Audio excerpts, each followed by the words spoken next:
Amid the forest at the base of Skinner's Butte, with a view of Eugene and the surrounding area, the immense Victorian manor looms in repose, mysterious and at the same time enchanting all. Up close, it appears less foreboding, a house with gingerbread latticework, bay windows, and a circular turret.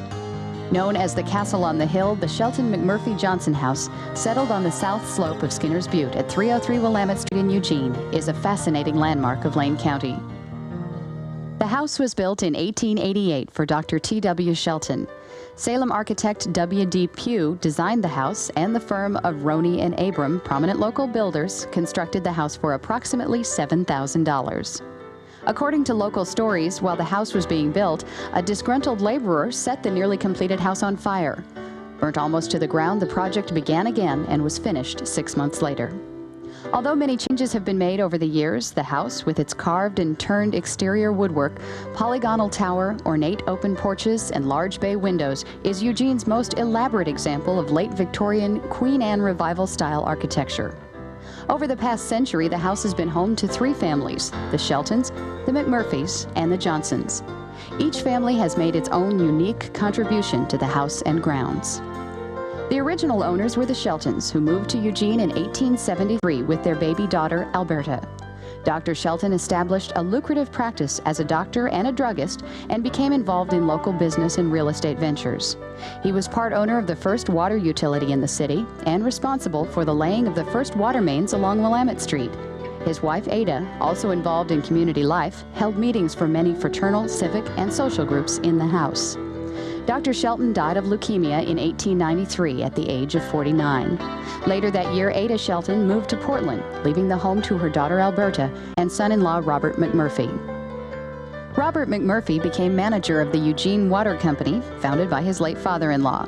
In 1901, he incorporated the Willamette Valley Woolen Manufacturing Company, serving as its president for many years. Together with Alberta, they raised a large family in the home, 4 daughters and 2 sons. The final owner was Dr. Eva Johnson. Her childhood home was just a few blocks away. She grew up playing with the McMurphey children and dreamed of one day living in the house. She and her husband Curtis were physicians and practiced medicine in Madison, Wisconsin. During a visit to Eugene in 1950, Eva learned the Shelton McMurphey house was for sale and bought the house and property for $30,000. Together with her husband, they moved to Eugene, and after considerable restoration work, Eva opened offices in the house. To this day, the Castle on the Hill sits alone at the base of Skinner's Butte, uniquely situated to view the progress of the railroad, the countryside, and the expansion of the town below. The property originally included all of Skinner's Butte, which until the early 1900s was a treeless grassy knob. The Sheltons set out on an ambitious tree planting, consisting mostly of incense cedar. The area around the house was terraced, much like an Italian Renaissance villa. The main terrace afforded ample level ground for formal gardens to the east and to the west of the house, while to the south, a series of hillside terraces offered the potential for additional gardens. The house itself is 3 stories of solid wood built on a massive basalt foundation with a full basement. A large open porch runs the length of the front of the house with ornate detailing and a lattice balustrade partially surrounding the second floor above. Double front doors, originally inlaid with handmade leaded glass with a large etched glass transom above, provide entrance into the large 13-room house. On the ground floor, a central reception hall divides a parlor, spacious dining room, kitchen, and pantry on one side from a living room, large bedroom, and sunroom on the other. At the north end of the hall lies the massive staircase leading to the upper floors. Sliding double doors decorated with panels of hand-painted faux wood grain close the ground floor rooms off from one another. The towering pocket doors were always kept closed. The parlor, with its big bay windows, was reserved for special occasions and guests. Alberta was married to Robert McMurphey in front of those big bay windows in 1893. The McMurphys were a very musical family, and as such, the parlor also served as the music room. Alberta's beautiful rosewood piano, which had been brought around the horn on a ship for her, resided here. The ceilings throughout the ground level are over 12 feet tall. The walls and ceilings are the original plaster on wood lathe, and the floors of tongue and groove hemlock or Douglas fir. Ornamental plaster rosettes on the ceilings of the first floor are believed to have been installed around the turn of the century. The rosettes were originally gilt or bronzed, but over the years were painted to match the room's color. Another set of double pocket doors lead from the parlor into the dining room. The families, of course, gathered here for their meals around a large oak table. During holidays and special occasions, the parlor doors would be opened and another table extended through, at times holding up to 40 dinner guests. The floor in the dining room is set at a diagonal, different from the rest of the floors in the house. Built into the corner was a china cupboard with a silver drawer underneath and a sliding door passing through to the pantry. Alberta's great-grandchildren remember her as being very strict about manners, and if one made a breach of etiquette, however minor, they knew they were in trouble, as she would drop everything, put her hands in her lap, and glare at the child who had made the mistake. To the rear of the dining room was once a pantry holding large bins of flour and sugar, among other staples.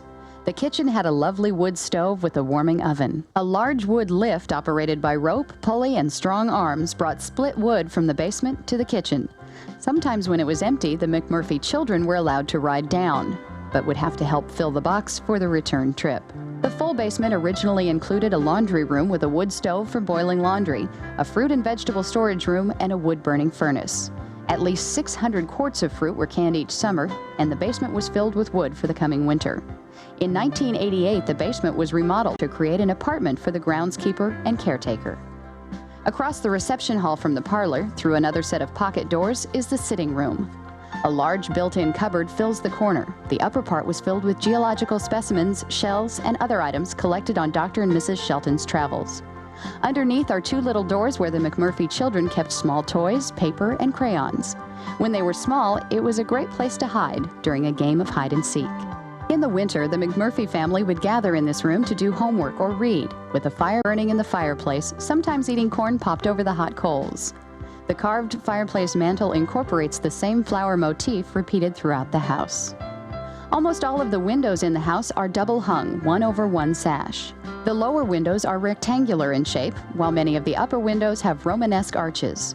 The interior hardware is original and includes ornate locking mechanisms and vertical sliding wood shutters. Originally, only a window led into the conservatory or sunroom, which in 1919 was enlarged to create an office for the ailing Robert McMurphey. Unlike the other windows in the house, these contain no shutters. The high ceiling is still covered with the original wallpaper, resembling embossed tin. At the time the sunroom was remodeled, a door was added leading into the master bedroom. The bedroom set and furnishings that fill the room are said to have belonged to the Sheltons.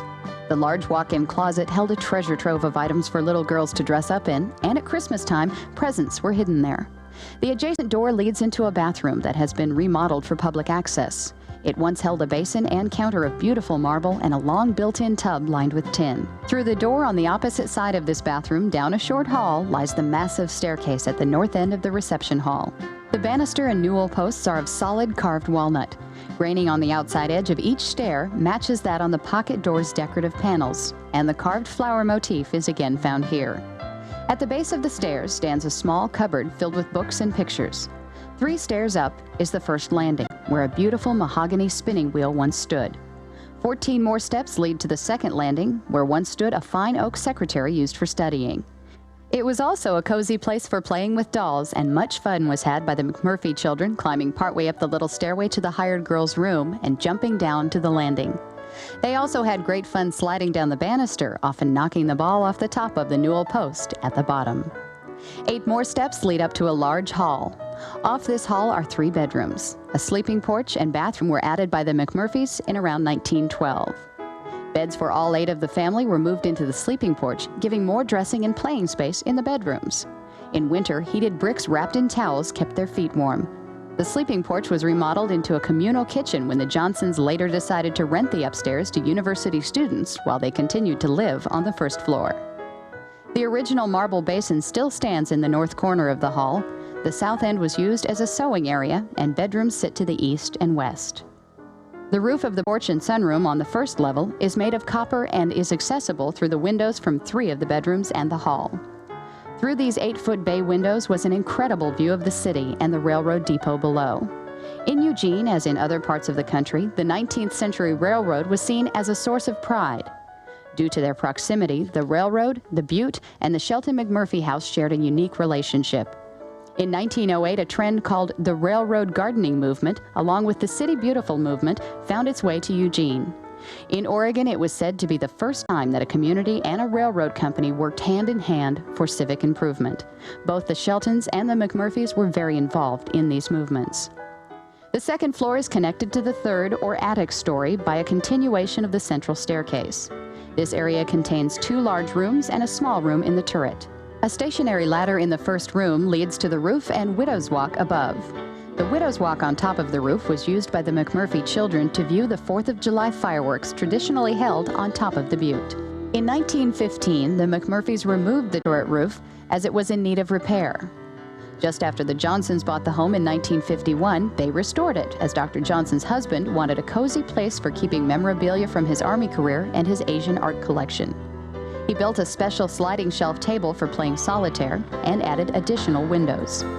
One of the windows was a tiny 3 by 6 inch pane through which he could look down onto the front yard. The little room had no doorknob. A special panel opened the door from the inside. This panel was added when Dr. Johnson locked himself in and had to remove the door with his pocket knife to get out. Dr. Curtis Johnson died in 1967. Eva continued to live in the house until she passed away in 1986. Her wish was that the house be used for community meetings. Today, the city of Eugene owns and maintains the house with the help of local volunteers. It no longer remains in the removed solitude of private ownership, a monument to those families that gave so much of themselves to their community. It has, in time, become the property of that same community. And so the course of history has run full cycle.